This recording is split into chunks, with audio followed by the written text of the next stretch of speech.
Hello guys, how's it going? My name is Dal, and the final seasonal update of Dragonflight is finally here. Season 4 is a farewell update to the Dragon Isles, giving you one last chance at powering up your character with gear upgrades and seasonal rewards before the next expansion. The final season is going to be a bit more experimental with its endgame content by introducing a new dungeon changes that will continue beyond Season 4 into the War Within expansion.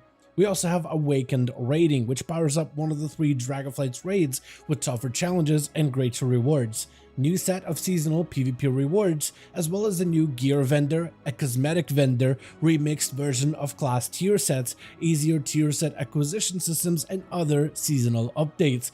So, in today's video, I wanted to go over everything you can expect out of the Season 4 of Dragonflight. But right before we do that, most of you guys watching these kind of update videos are still not subscribed.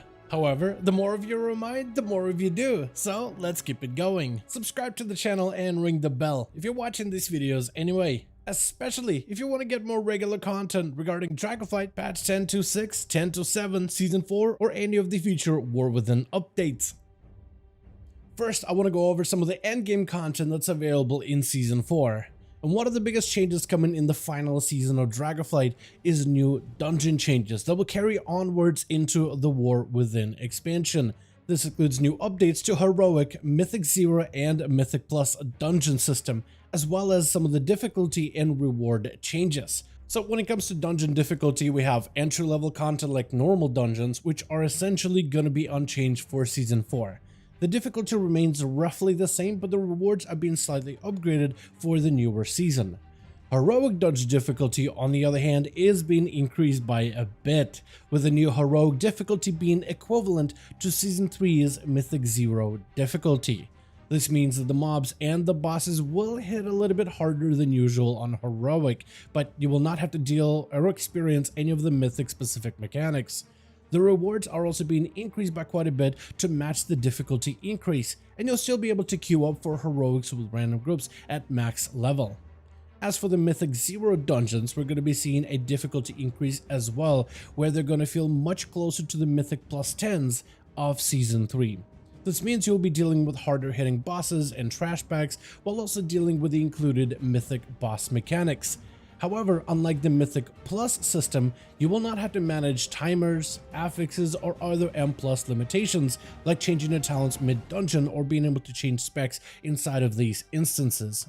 This together will create a mega dungeon-like experience in Mythic 0 content. This difficulty increase is meant to provide some meaningful challenge while providing you with much better rewards without the pressure of the M+ system. Each boss in Mythic 0 has a chance to drop loot, with each dungeon having on average 4 bosses per instance. That's roughly 32 boss encounters and 32 separate chances of obtaining champion quality gear, which is equivalent to the normal raiding gear drops in Season 4.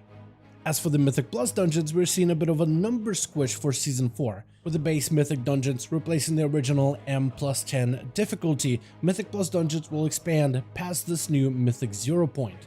So keystones will start out with a +2, but in reality they will feel closer to a +11. A +5 is essentially the original Season 3's +15, and a new +10 is the old season's +20. Difficulty of these keystones doesn't necessarily change, just their number. But the same also goes for the reward structure, that doesn't change either. The only thing that's different is the affixes. You won't be able to see all 3 affixes of Mythic Plus content unless you're doing strictly +10s and above keystones, meaning the capping out on your best endgame gear with +8s is going to be much easier in Season 4 than it was in Season 3. Because of this difficulty adjustment, keystones are all going to start out with Season 4 at a +2 level, regardless of your previous Season 3 level difficulty.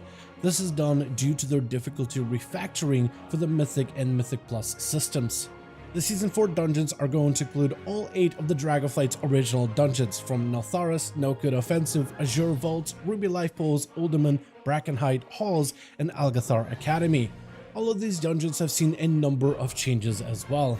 Some of these are going to include removal of enemy abilities that players found annoying to deal with back in Season 1 or Season 2. And we also see a lot of damage reductions as well, both for certain adds as well as a number of bosses. Azure Vault's timer is being increased by 2 minutes, while Uldaman's timer lost 1 minute. Halls of Infusion now has a new checkpoint after defeating the Gulping Goliath, which is a massive quality of life improvement. Dawn of the Infinite hard mode tuning and rewards are also being updated. While Dawn isn't part of the seasonal M+ rotation, you can still go and do it in Season 4. Running the place as hard mode awards you hero track items, but also a higher difficulty of encounters as well. As for the Season 4 dungeon rewards, players are going to be able to earn things like the Draconic title by earning 1500 M+ points. At 2000 M+ points, you get your Keystone Master achievement with the Keystone Mount, the Infinite Armoredon. Timing any dungeon on a +10 difficulty unlocks portals for those dungeons that you just completed, and players will be eligible for the Draconic Hero title when reaching M+ rating at the top of the 0.1% of the players of your region.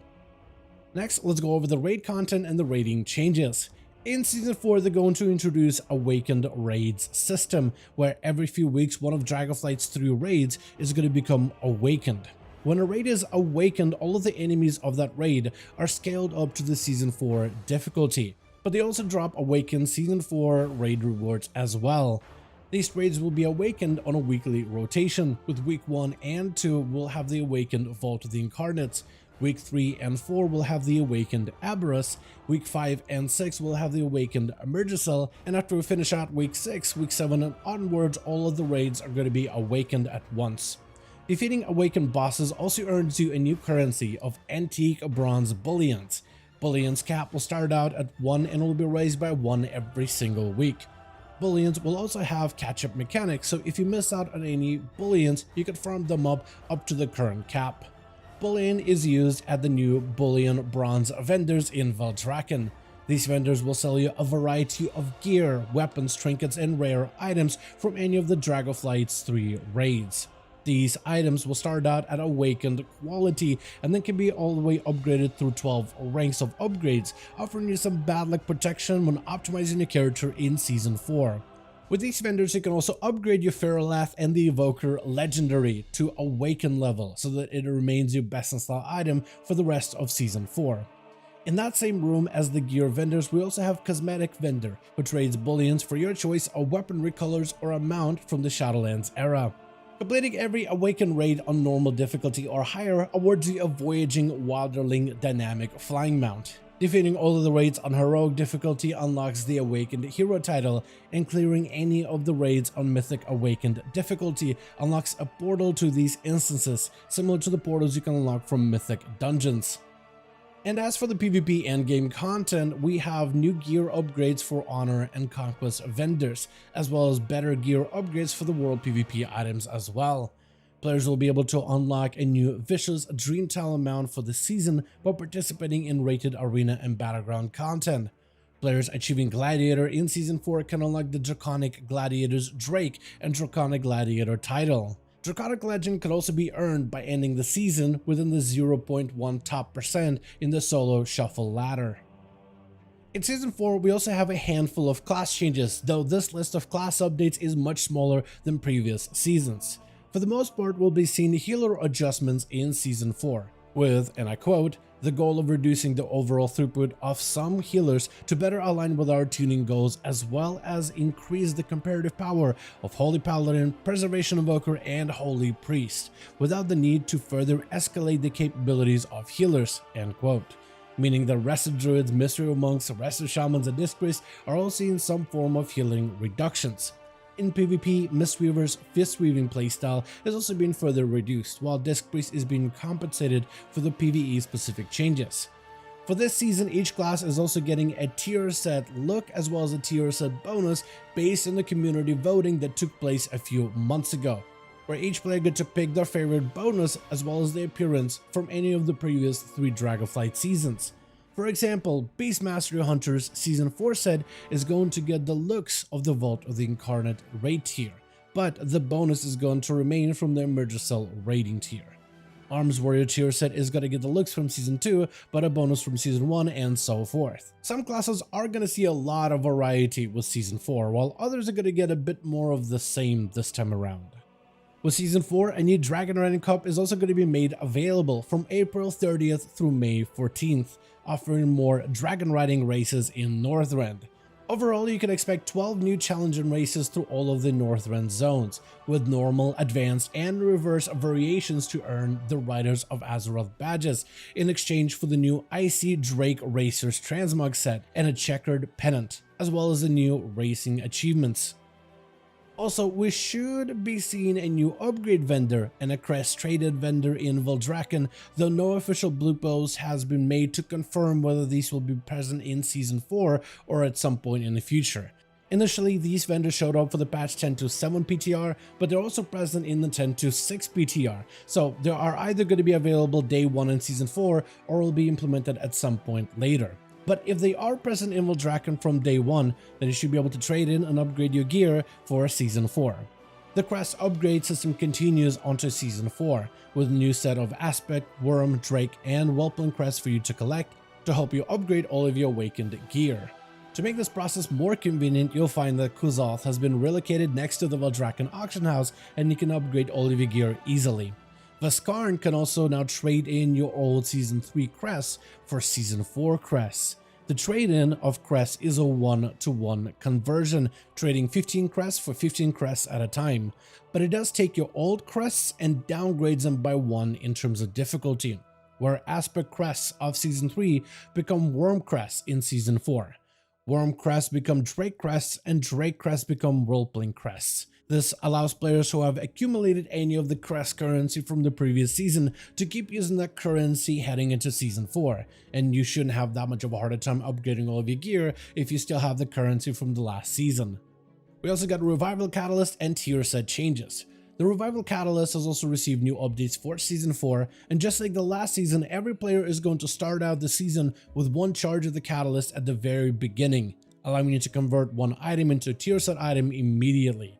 But you'll also now gain 1 charge of Catalyst every single week to expedite the process of you getting your tier set as early as possible. This makes gearing your main and alt in Season 4 insanely quick, and should hopefully help you get closer to obtaining your 4 set as early as possible. Defeating bosses in the Awaken raid allows you to unlock your Season 4 tier pieces, and defeating the final boss of that raid can drop you an Omni token, which can then be traded into any tier set item of your choosing as long as it's on the same difficulty. Completing the Mastery achievement for Season 4 also unlocks another tier set Omni token, which can be traded into a heroic or elite tier set item of your choosing.